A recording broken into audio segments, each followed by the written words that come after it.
하나님의 어리석음이 사람보다 지혜롭고 하나님의 약하심이 사람보다 강하니라. 형제들아, 너희를 부르심을 보라. 육체를 따라 지혜로운 자가 많지 아니하며 능한 자가 많지 아니하며 문벌 좋은 자가 많지 아니하도다. 그러나 하나님께서 세상에 미련한 것들을 택하사 지혜 있는 자들을 부끄럽게 하려 하시고 세상에 약한 것들을 택하사 강한 것들을 부끄럽게 하려 하시며 하나님께서 세상에 천한 것들과 멸시받는 것들과 없는 것들을 택하사 있는 것들을 폐하려 하시나니 이는 아무 육체도 하나님 앞에서 자랑하지 못하게 하려 하심이니라. 너희는 하나님으로부터 나서 그리스도 예수 안에 있고 예수는 하나님으로부터 나와서 우리에게 지혜와 의로움과 거룩함과 구속함이 되셨으니 기록된 바 사랑하는 자는 주 안에서 자랑하라 함과 같게 하려 함이라. 아멘. 26절을 여러분 귀담아 들어야 할 것 같습니다. 형제들아, 너희를 부르심을 보라. 육체를 따라 지혜로운 자가 많지 아니하며 능한 자가 많지 아니하며 문벌 좋은 자가 많지 아니하도다. 여기서 부르심에 대해서 우리에게 가르쳐 주고 있습니다. 부르심이라는 말은 뭐냐면 신앙에 있어서 중요한 의미를 우리에게 늘 지니고 있는 말씀입니다. 즉 무슨 말이냐면 죄에 빠진 우리의 삶을 하나님께서 주관하시며 성령님을 통하여 우리를 감화시킨다 라는 의미를 담고 있습니다. 때로는 부르심은 인간의 직업을 뜻하기도 하는 겁니다. 그래서 사람들은 직업에 대하여 하나님께로부터 받았다라는 소명의식을 지니면서 직업에 충실하는 모습을 보게 됩니다. 진정으로 살아있는 믿음을 지닌 사람이라면 이런 소명의식을 마음속에 가질 수밖에 없습니다. 왜냐하면 부르심을 받은 사람들은 그 영혼에 하나님의 거룩하신 그런 힘의 작용이 있게 마련입니다. 그리고 그 사람이 다른 직업을 선택하지 않도록 미리 하나님은 그 사람에게 사명감, 소명감을 주기 때문입니다. 또한 부르심이라는 말은 신비한 느낌을 우리에게 주고 있습니다. 그러나 거기에는 적어도 전지전능하신 하나님께서 우리의 길을 예비하시고 이를 믿게 하시는 그 부르심에 평안함이 뚜렷이 남아있기 때문입니다. 이러한 하나님의 부르심을 느끼지 못하는 상태에서 우리는 얼마나 오랫동안 견딜 수 있을까? 자, 부르심이 있으면 부르시는 자가 있기 마련입니다. 그래서 부르시는 자가 있고 또 부르심을 받은 자가 동시에 있다는 것을 보게 됩니다. 이때 부르심을 받은 자가 부르심에 기꺼이 응답할 수만 있다면 어떨까요? 그의 삶은 목적 달성을 하게 되지만은 만약 그 일에 실패한다면 부르심에 합당한 일이 없다면 그는 삶의 목적 또한 달성하지 못하게 되는 것입니다. 우리는 주위에서 계획 없이 무작정 살아가는 사람들을 우리는 우리 주변에서 많이 보게 되어집니다. 자, 마태복음 21장에 보면 28절에서 오늘 포도원에 가서 일하라 라고 하는 주인의 음성을 들은 그냥 길거리에 다니는 사람들을 보게 됩니다. 그래서 하나님의 부르심을 듣지 못하는 사람들은 인생을 소비하는 무가치한 사람들임을 보게 됩니다.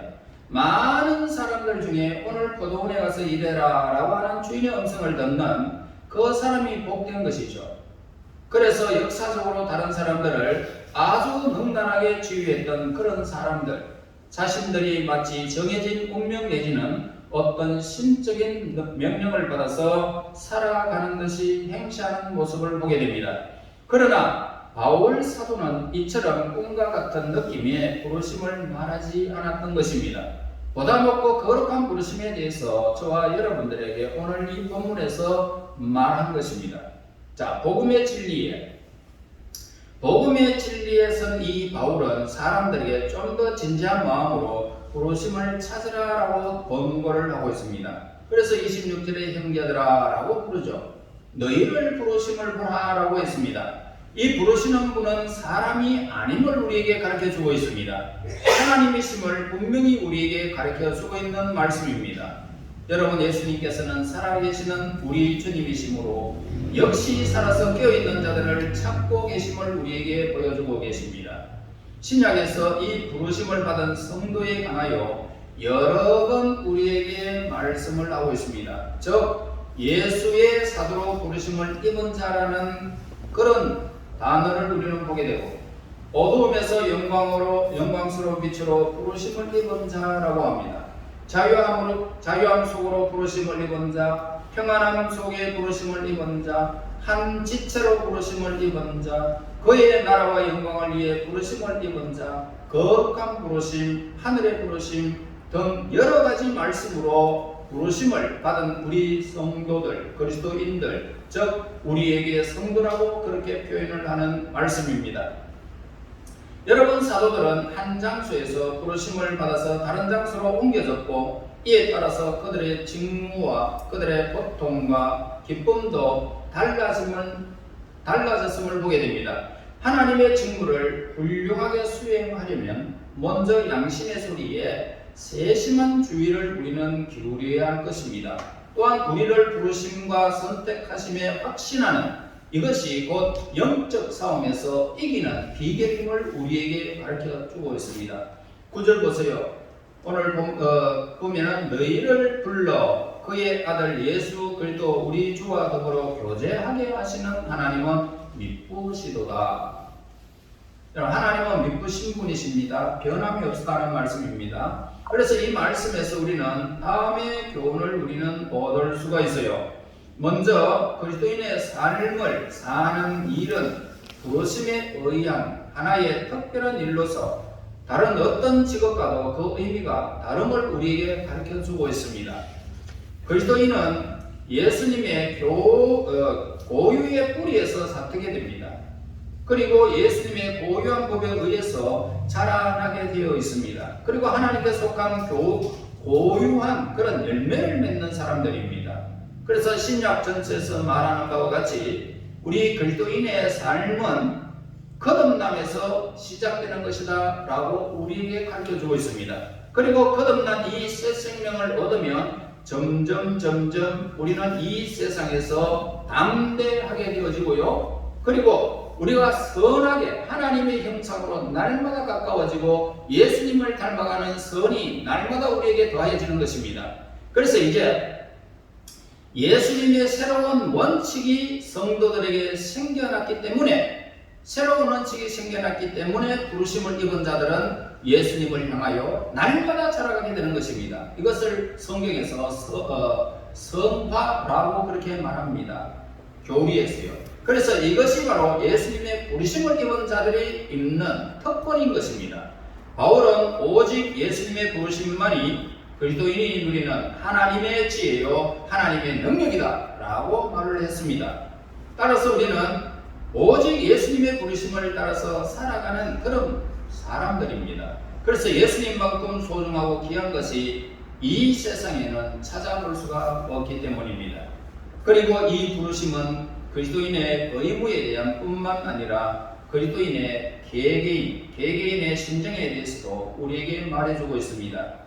바울은 개인의 의로움을 떠나서 사회의 기독교화를 주장하지를 않았다는 것입니다. 내가 구원받아야 내 이웃이 구원받고 내 가정과 여러 사회에서 구원이 이루어지는 것입니다. 그러므로 예수님의 부르시는 것은 바로 우리 개개인을 먼저 부른다는 사실을 우리에게 가르쳐 줍니다. 그래서 우리 자신에게 부패와 부도덕이 난무한데 사회 질서나 안정을 먼저 찾는다면 무슨 소용이 있겠습니까? 내가 부패해버렸는데 사회 안정이 있을 수가 없죠. 그러니까 1,000명의 무리와 함께 있을 때 그들이 예수님과 화합하기를 바란다면 우리는 그 무리 속에서 뛰어들어가 한 사람 한 사람에게 복음을 전해야만이 1,000명이 되는 것입니다. 그러나 그때 우리는 우리 자신부터 변화시켜야 된다는 것입니다. 1,000명이 그들에게 복음을 전하기 전에 내가 먼저 변화되어야 된다. 내가 먼저 변하지 아니하면 복음을 그들에게 전할 수도 없다는 사실을 말해주고 있습니다. 그래서 위선적인 삶을 살면서 예배에 참석하는 것처럼 하나님 보시기에 한심한 자들은 없을 것입니다. 다시 말할게요. 위선적인 삶. 우리는 두 가지의 삶을 삽니다. 교회 오면은 거룩한 것 같지만 세상에 나가면 예수 안 믿는 것처럼 사는 사람들이 있습니다. 이런 위선적인 삶을 살면서 예배하는 곳에 동참하는 사람만큼 하나님 보시기에 한심한 자들이 없는 것입니다. 그러므로 부르심의 직무는 우리들 각자가 수행해야 할 그런 의무임을 우리에게 가르쳐 주는 것입니다. 회개하라. 예수님께서 우리에게 말씀하셨습니다. 주 너의 하나님을 사랑하라. 예수님은 우리에게 십자가를 지고 나를 따르라. 이런 등의 말씀은 개개인에게 하신 말씀이지 우리에게 하시는 말씀이 아닙니다. 우리 개개인에게 회개해라. 주 너의 하나님을 사랑하라. 십자가를 지고 나를 따르라. 다시 말해서 하나님의 부르심을 잊고 사명감을 잊지 말고 그 사명감으로 살아라 이 말입니다. 변하지 말라는 말입니다. 또한 부르심은 개별적으로 행해지지만은 예수님의 진리는 보편적으로 적용하는 말씀입니다. 성도들의 이 성령 충만, 특권과 약속 등은 선택된 사람들에게만 국한되지는 않습니다. 성경에는 아무런 제한이 없음을 우리에게 가르쳐 주는데요. 누구든지 믿는 자를 가리키고 있습니다. 믿는 자. 하나님의 말씀을 그대로 내가 받아들이는 자를 말하고 있다 이 말입니다. 그래서 부르심은 바로 보편적이라는 데 더 특성이 있다라는 말씀입니다. 여러분, 우리가 그리스도인의 의무를 잘 수행하고 있다면 예수님의 향기는 세상에 여러분들이 사는 곳 구석구석마다 그 향기를 바라게 될 것이고 더 많은 사람들을 회개시키면서 예수님께로 인도할 수가 있습니다. 혹시 사람의 본성이나 시대나 장소 등의 부르심에 응답지 않게 만드는 요인이 될 수도 있겠지만은 그러한 것조차 이 복음의 능력은 우리 그리스도의 향기는 그런 것조차도 뛰어넘는 것입니다. 그래서 이 살인자들도 그들이 예수 그리스도의 복음을 듣고 회개하고 돌이키는 것입니다. 그래서 어느 무리가 저 사람은 안 된다라는 것이 없습니다. 이 복음은 그 모든 부르심에는 차원이 높은 것이다 이 말입니다. 여러분들의 향기가 그만큼 아름답고 차원 높은 것임을 우리에게 가르쳐 주는 것입니다. 28절 보겠습니다. 하나님께서 세상에 정한 것들과 멸시받는 것들과 없는 것들을 택하사 있는 것들을 피하리 하시나니 라고 합니다. 여러분, 사도들은요 하나님께로부터 받은 능력과 지혜를 나타냄으로써 복음이 능력인 인간의 지혜보다 훨씬 우월하다라는 점을 증명하고 있습니다. 그래서 28절에서 두 사람이 나오고 있습니다. 두 분류의 사람. 그래서 이 복음의 능력이 인간의 지혜보다 우월하다라는 점을 우리에게 가르쳐주는 말씀입니다. 여러분, 하나님께서는 세상에 미련한 것들을 택하사 복음의 능력을 그에게 주시더라는 것입니다. 그러면 미련한 자가 지혜로운 자를 부끄럽게 한단 말입니다. 본문에서 이 사회를 두 집단으로 나누어 우리를 가르쳐주고 있습니다. 현명하고 권력있고 가문 좋은 자들의 그런 집단을 우리에게 말씀해주고요. 즉 무슨 말입니까? 이런 사람들은 사상가도 될 수 있고요, 행동가도 될 수 있고요, 여가 많은 사람들의 집단도 될 수가 있습니다. 이런 사람들에 대해서 성경은 있는 자라고 그렇게 가르쳐주고 있습니다. 자, 있는 자들은 모든 사람에게 어떤 사람입니까? 부러움과 존경을 받는 그런 사회적인 아주 상위층에 있는 사람들을 가리키고 있습니다. 또한 사회적 제도도 이들을 보호해주고 있죠. 그리고 어리석고 약하고 천하고 멸시받는 자들을 사람들의 부류를 우리에게 가르쳐주는데 이 사람들을 어떻게 표현합니까? 없는 자라고 표현을 하고 있습니다. 그래서 하나님께서는 없는 자들을 택하신 그 모습을 통해서 우리는 하나님의 자비를 느낄 수 있다는 것을 보게 됩니다. 다시 말해서 하나님의 능력은 모든 사회를 능가한다 이 말씀입니다. 여러분, 하나님께서는 지혜자, 권력과 귀족들을 무시해버렸습니다. 그 내심에 없는 자들을 귀하게 여기셨다는 사실을 보게 됩니다. 여기서 없는 자들은 스스로 무엇을 할 수 있는 자들이 아니고 스스로 무엇을 할 수 없는 자들입니다. 하고 싶은 일도 못해요. 없으니까. 그러니까 그들이 스스로 무엇을 할 수 있다면 사회가 그들에게 업신여기지 않았다는 것입니다. 그러나 이런 자들에게 복음이 전하여 졌던 사실을 우리에게 가르쳐주고 있죠. 그래서 하나님께서는 없는 자들을 택했다라는 것입니다. 그리고 택해서 하나님의 자비를 그들에게 나타내셨고 그분의 방법이 세상의 방법과 전혀 다름을 우리에게 보여주신 것입니다. 예수님은 어리석고 약하고 선하고 멸시받는 자들에게 복음을 믿게 하셨고 복음의 영광도 함께 나누게 하셨던 것입니다. 이 복음이 가난한 자들에게 전해짐은 인간의 머리로는 생각할 수 없는 사건이었습니다. 오직 하나님만이 그렇게 영광된 일을 계획하실 수 있는 분이심을 우리에게 가르쳐주고 있습니다. 여러분, 오늘도 심령이 가난한 자는 복이 있습니다. 천국이 그들에게 있습니다. 심령이 가난한 자는 복이 있습니다. 내가 하나님 말씀 없이는 나는 살아갈 수 없는 사람입니다. 고백하는 사람에게 하나님 말씀이 그에게 주어지고 하나님의 자유가 그에게 주어지는 것입니다. 여러분 31절 보겠습니다. 기록된 바 사랑하는 자는 주 안에서 사랑하라 함과 같게 하려 함이라 라고 했습니다. 찬양의 대상은 오직 예수님이심을 우리에게 말씀하고 있습니다. 찬양의 대상에 다른 이름을 인간에게 주신 일이 없기 때문에 예수님의 이름을 찬양하라 했습니다. 그러므로 다른 대상을 찬양해야 할 이유는 우리 인간에게는 주어지지 않았습니다. 그래서 예수님은 인성을 가지셨습니다. 신성이 가지셨습니다. 인성과 신성이 완벽하게 갖추신 하나님이셨던 것입니다. 그래서 하나님 이외에 또 다른 신이라는 것은 존재할 수가 없는 것입니다. 여러분 콩 심은 데 콩나고 팥 심은 데 팥나는 것은 정한 이치입니다. 인간이 육체적으로 영원히 우리가 죄를 지은 것이 아니라 이 땅의 삶을 사는 아담과 하와가 먼저 육신을 가지고 있을 때에 육신이 범죄했기 때문에 육신의 죄가 있다는 것입니다. 육신의 죄로 말미암아 영원히 죽어버렸습니다. 다시 말해서 하나님과 관계가 뚝 끊어져 버렸다는 것입니다. 이러한 사실이 우리 인간입니다. 그런데 만약에 신적인 존재가 와가지고 우리의 영혼을 이어준다고 해서 그 죄값이 사라지는 것은 결코 아닙니다. 똑같은 콩 심은 데 콩나고 팥 심은 데 팥나듯이 육신의 모양으로 우리가 육신이 죄를 지었기에 예수님이 인간의 몸을 입고 완전한 인간으로 오시지 않았다면, 하나님이 인간의 모습으로 오지 않았다면 우리 인간은 죄 살 방법이 없는 것입니다. 하나님은 공의의 하나님이십니다.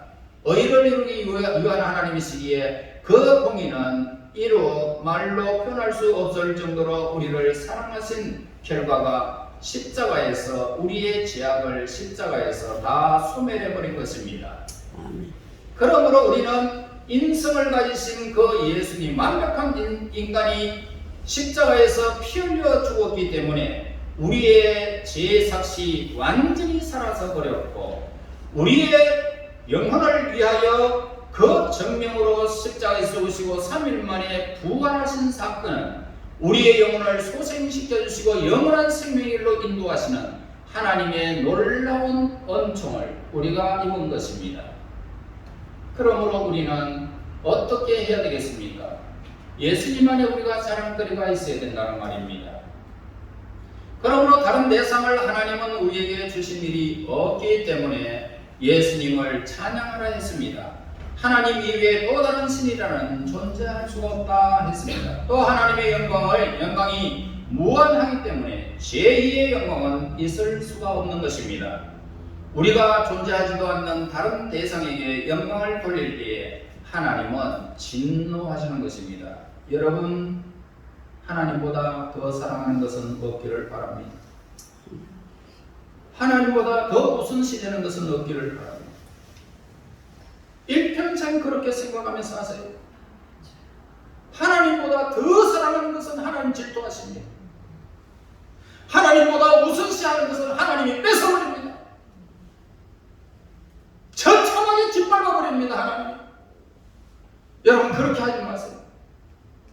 나는 이제 마음 먹을 것이다.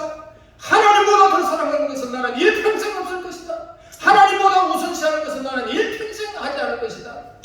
여러분, 부르심을 받는 그 순간까지, 이 생명 다하는 날까지 그렇게 신앙생활 하시기를 예수님의 이름으로 축원합니다. 아멘. 여러분, 하나님께서는 자신의 영광을 다른 자에게 주지 않을 것이고 자신의 찬양을 우상에 주지 않을 것이라고 말씀하셨습니다. 하나님은 우리에게 전부가 되셔야 하며 그렇지 않으면 무와 다를 바가 없다는 것입니다. 여러분, 기억해야 됩니다. 하나님은 우리에게 전부가 되시지 그렇지 않는다면 무다 말입니다. 10년, 20년 한평생 교회 나오고 왔다 갔다 해도 무라는 것입니다. 전부가 되지 않으면. 느부갓네살 왕 보세요. 성경에 나오는 벨사살, 느부갓네살 왕의 아들 벨사살 왕, 그리고 헤롯 왕 보세요.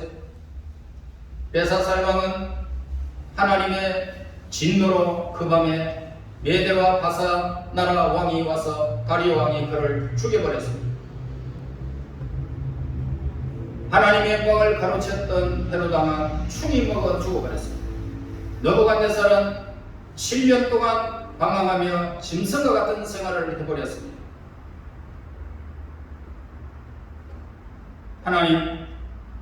하나님은 우리 인생을 하나님의 영광을 독차지하려고 하는 이런 사람들에게 하나님은 그 영광을 그들에게 거두어 버리는 것을 보게 됩니다. 우리가 살아가는 세상은 너무나 빨리 지나가 버립니다. 여러분, 나이를 한번 꼽아보세요. 내가 언제 이 나이가 되었을까? 얼마나 빨리 가는지 모릅니다. 따라서 오늘 인간이 찬양하는 대상이 내리면 사라져버리는 일들이 많습니다. 그러므로 영원토록 어제나 오늘이나 동일하신 하나님 앞에 영광 돌리는 것이 마땅한 삶인 것입니다. 여러분, 이 세상에는 예수님과 비교하여 볼 때 찬양될 만한 대상이 아예 존재하지 않았습니다. 예수님은 영원한 태양이요 우리의 빛이십니다. 태양의 빛이 나타나면 그 외의 빛은 그 광채를 발하지 못하게 되는 것입니다. 그러므로 우리는 영광과 의로움과 만유의 주제이신 하나님께 영광을 돌리는 것이 하나님께 합당한 것입니다. 우리가 오직 예수님께 영광을 돌릴 때 우리는 우주의 진정한 질서와 부합되는 이런 삶을 살게 될 것입니다. 질서라는 것은 뭡니까? 하늘이 하나님의 영광을 찬송하고 모든 하나님의 피조물들이 창조주에게 찬양하는 것입니다. 이게 질서입니다. 그래서 저 피조물들이 자신들을 지으신 창조주께 영원토록 영광을 돌리는 이것이 바로 하나님의 섭리로 우리를 지으신 하나님의 뜻입니다.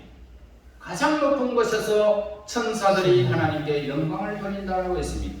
요한복음 17장 1절에 예수께서 이 말씀을 하시고 문을 들어 하늘을 우러러 이르시되 아버지여 때가 이르렀사오니 아들을 영화롭게 하사 아들과 아버지를 영화롭게 하게 하옵소서. 여러분, 이 기도의 내용은 바로 아들이 아버지를 영광스럽게 할 수 있는 유일한 분이라는 뜻을 우리에게 가르쳐 줍니다. 또한 성령님이 예수님의 뜻을 우리에게 전달할 때 성령님은 어떤 일을 하고 있을까요? 요한복음 16장 14절에서 그가 성령을 가리키고 있습니다. 성령이 내 영광을 나타내리니 예수님의 영광을 나타내리니 예수님의 것을 가지고 우리에게 너희에게 알리겠습니다 라고 가르쳐 주셨습니다. 성령님은 성경에 기록된 모든 것을 생각나게 하시고 가르쳐 주시는 그런 분이심을 우리에게 말씀하고 계십니다. 여러분, 그러므로 우리는 마음 깊은 곳에서부터 예수님께 영광을 돌려야 하는 것입니다. 그분의 사랑은 끝이 없기 때문입니다. 예수님은 이 세상이 시작되기도 전에 우리를 사랑하셨고 영원토록 우리를 사랑하실 것입니다. 그분의 변함없는 사랑에 우리는 세세토록 그분께 영광을 돌리게 될 것입니다.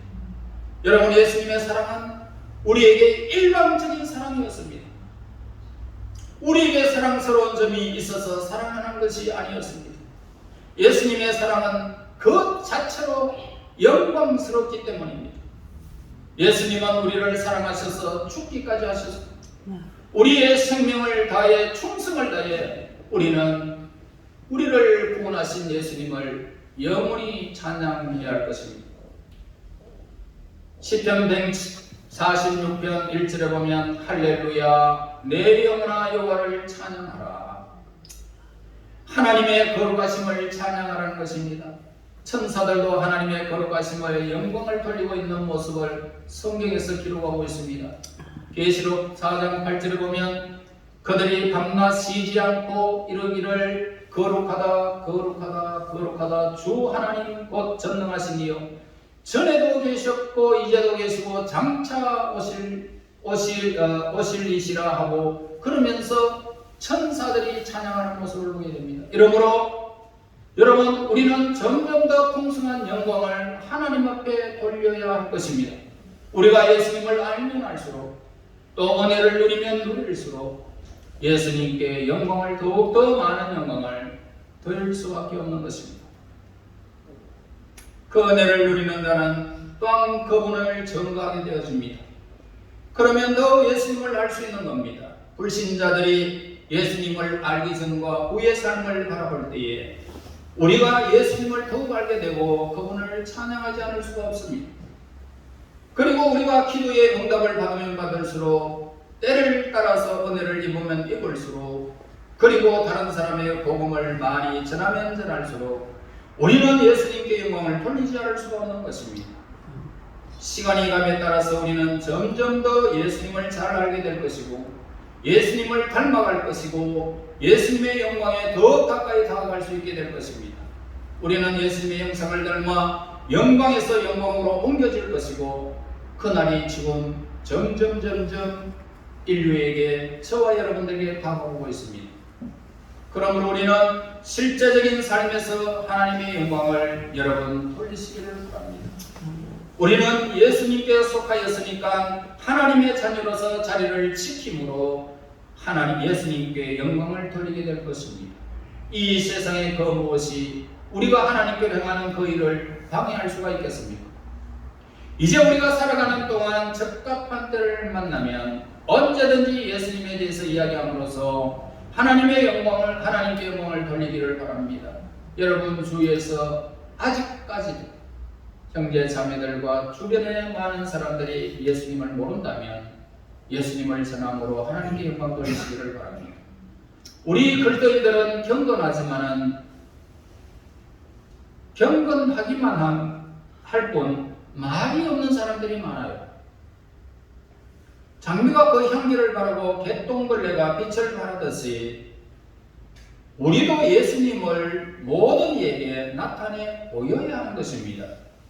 외국인인 아무리 한국어를 잘하면 어떻습니까? 저 사람 한국말 진짜 잘하네. 그래도 악센트를 보면은 저 사람은 외국인이네 라고 알아내듯이 하나님의 자비의 악센트가 우리에게 남아있다면 예수님의 구원받은 흔적이 우리에게 있다면 여러분들을 통해서 예수님이 발견되지 않을 수가 없는 것입니다. 그래서 여러분의 얼굴만 봐도 발견된단 말이에요. 얼굴만 봐도. 그리고 살아가는 동안 예수님을 반대하는 소리가 들릴 때 일어나서 예수님을 위해서 진리의 말씀을 높이 들어야 하는 것입니다. 어떤 교만한 자가 복음을 비웃거나 성도들을 멸시함을 보면 하나님을 위해서 한마디의 말을 여러분 해 주어야 하는 것입니다. 모르면 가만히 있으라고 그 말이라도 해줘야 되거든요. 정말 예수님을 나는 만났는데 너는 만나고 하느냐고 이야기를 해주어야 됩니다. 그리고 만나게 되는 우리의 고통과 문제를 얼굴로 나타내지 마시고 조용히 기다리는 자에게 주시는 하나님의 은총을 누리면서 해결의 기쁨으로 하나님께 영광을 돌려야 할 것입니다. 여러분 어떤 일을 만나도 여러분들의 삶에는 여러분들의 하나님께 나아가는 그 영광을 막을 자가 없을 것입니다. 그러므로 여러분들의 삶을 통해서 하나님께 영광 돌릴 수 있도록 하나님은 선한 길로 이미 작정하시고 예비하시고 인도해 주실 것입니다. 이 부르심을 입은 자에게는 이런 큰 은총이 우리에게 주어진 것입니다. 그리고 이 세상이 아무리 좋은 것과 큰 값어치가 우리에게 주어져도 그것을 우리는 무시해야 됩니다. 그것 때문에 우리가 울고 웃는 어리석음을 경험해서는 안 될 것입니다.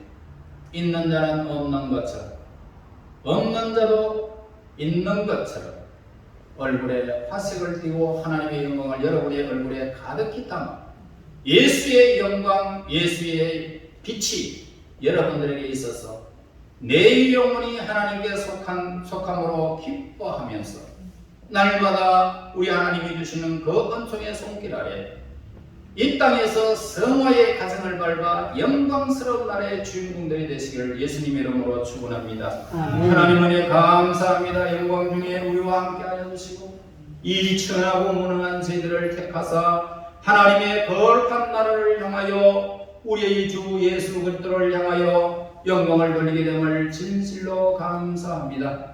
우리 하나님 사랑하는 우리 성도들의 고백, 우리 성도들의 모든 믿음을 통하여 하나님의 영광이 이르게 하여 주시고 수많은 일들을 경험할 때마다 하나님의 그 놀라운 손길에 영광을 돌리며 우리 하나님께서 함께 하시는 놀라운 사건을 통하여 수많은 사람들이 예수님께로 인도하여 주시는 아름다운 향기를 바라는 믿음의 성도들, 하나님께 속한 성도들이 되게 인도하옵소서. 예수님 이름으로 기도하옵나이다. 아멘.